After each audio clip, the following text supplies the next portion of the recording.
Good morning. It's Monday, September 14th, and we're going to continue our discussion on the subject of will with a prompt from the Daily Stoic, which reads, are you praying or are you demanding? Now, I can imagine that my opinion here is going to seem a little unnatural to some at first. It runs somewhat divergent to what many of us are taught from the moment that we first learn how to pray. And my earliest recollections of prayer sound almost akin to a child's wish list from Santa. Dear God, please let me make the basketball team.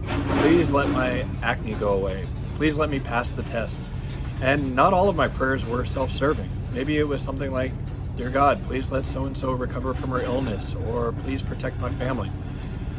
And I'm not downplaying the importance or the power of prayer. I think that it can ground and center us and help us align us towards our goals and serve as a conduit between us and whomever we pray to. And maybe there is no harm in praying in that aforementioned manner.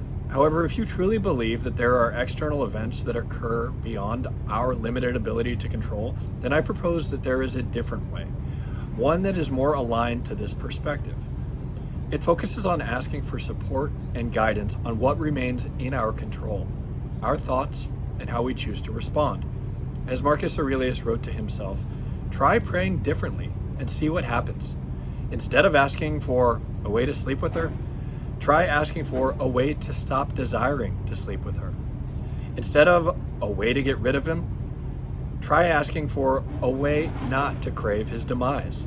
Instead of a way to not lose my child, try asking for a way to lose my fear of it. Now, admittedly, all three of those examples might seem a bit odd to be praying about, but the reframing of the request is clear. As Ryan Holiday notes in today's meditation, it's not about praying for divine intervention so that our lives will magically become easier, but instead asking for fortitude and strength to do what we must so that we can respond appropriately to however the circumstances demand. When I was going through my job interviews back in late June of this year, never once did I pray that I would be chosen for the job. It's not that I didn't want it. It's just that I knew that it was beyond my control. And so instead of hope and praying for a specific resolution, I focused my thoughts on controlling my emotions in my response to either decision. Even in that final hour, as I anxiously awaited my boss's phone call, I never thought, please God, let me get this job.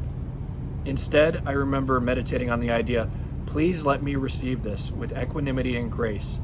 Please let me find the silver lining quickly and easily in either direction. And at the time, I wasn't consciously aware that I had made that shift. But with today's reflection, it became so apparent.